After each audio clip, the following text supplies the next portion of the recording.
শেষ রাত্রে অনেকে অবহেলা কাটায় দেয়, মনে করো রোজা কেটে গেছে, শেষ হয়ে গেছে, আগামীকাল এই এখন আনন্দ করতে গেল বলতেছে সে রাত্রে লাইলাতুল জায়েজা, সে রাত পুরস্কার কৃত রাত, ওই রাত্রে পুরস্কার করা হয়। তো আমরা সেই রাত্রেও অবহেলায় না কাটাই। বিহাদা কাদানা কাফিল ওয়া মা আলাইনা ইল্লা বালাগুল মুবিন।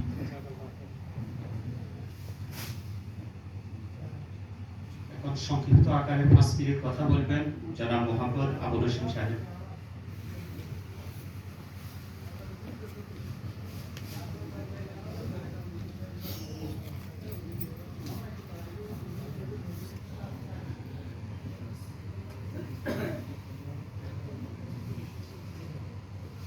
আলহামদুলিল্লাহ,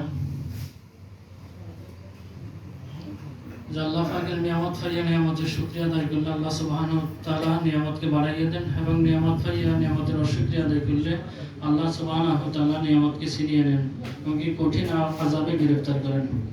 আল্লাহ সুবহানাহু ওয়া তাআলা খালিক, আল্লাহ সুবহানাহু ওয়া তাআলা মালিক, আল্লাহ সুবহানাহু ওয়া তাআলা হাফেজ, আল্লাহ সুবহানাহু ওয়া তাআলা রাজ্জাক, আল্লাহ সুবহানাহু ওয়া তাআলা রাজ্জাক, আল্লাহ সুবহানাহু ওয়া তাআলা গর্তের ফিকিরিকা থেকে সমুদ্রের মাছ পর্যন্ত আল্লাহ সুবহানাহু ওয়া তাআলা এখানে পৌঁছিয়ে থাকেন। আল্লাহ সুবহানাহু ওয়া তাআলা হাফেজ, আল্লাহ সুবহানাহু ওয়া তাআলা এই আসমান জমিন সব মাখলুকের হেফাজত করনে ওয়ালা জাত আল্লাহ। আল্লাহ সুবহানাহু ওয়া তাআলা মালিক, আল্লাহ সুবহানাহু ওয়া তাআলা এই আসমান জমিন সব মাখলুকের মালিক আল্লাহ। আল্লাহ সুবহানাহু ওয়া তাআলা খালিক, আল্লাহ সুবহানাহু ওয়া তাআলা আসমান ছাড়া আসমান বানাইছেন, আল্লাহ সুবহানাহু ওয়া তাআলা জমিন ছাড়া জমিন বানাইছেন, আল্লাহ সুবহানাহু ওয়া তাআলা জমিনকে পানির উপরে বিছিয়ে রেখেছেন আর পানিকে বাতাসের উপরে রেখেছেন। আল্লাহ সুবহানাহু ওয়া তাআলা বিনা খুঁটিতে আসমানকে ঝুলিয়ে রেখেছেন। আল্লাহ সুবহানাহু ওয়া তাআলা 6 দিনের মধ্যে এই পৃথিবীটাকে বানিয়েছেন। শুকর গুজার বান্দার প্রশংসা স্বরূপ আমরা আল্লাহ তাআলার প্রশংসা করিতেছি এবং তার প্রতি ঈমান প্রকাশ করিতেছি।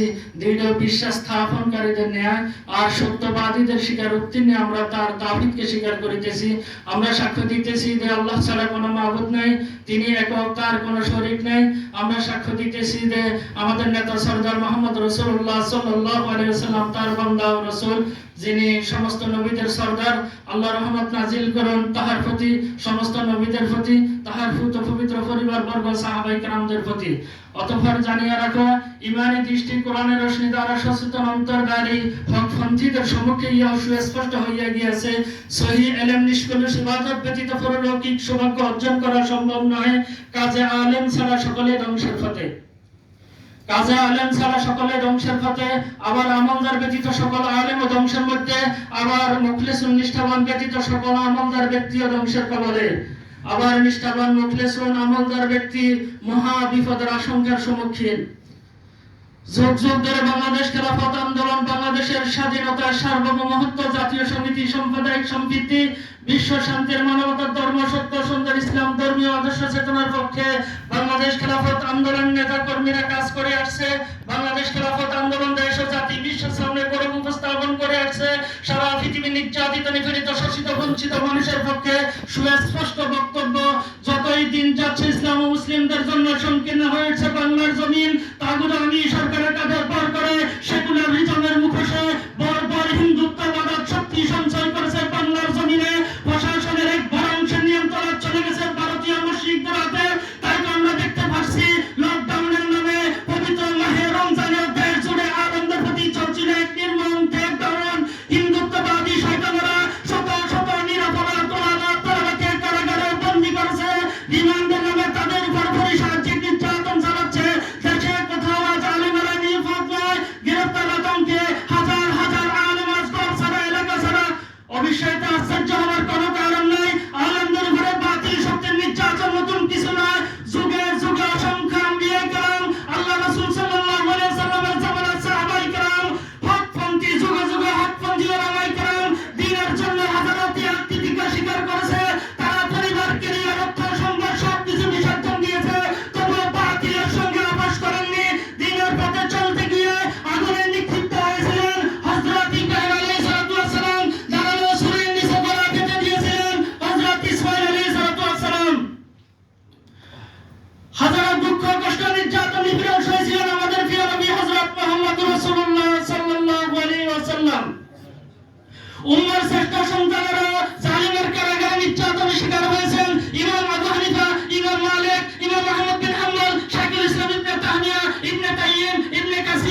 আল্লাহ পাক আমাকে আপনার দিক আল্লাহ রাস্তায় জানমাল কোরবান করার তৌফিক দান করেন। আল্লাহ পাক আমাকে আপনার দিক মহাগ্রন্থ কোরআনের মাধ্যমে বরকত দান করেন। আল্লাহ পাক আমাকে আপনার দিক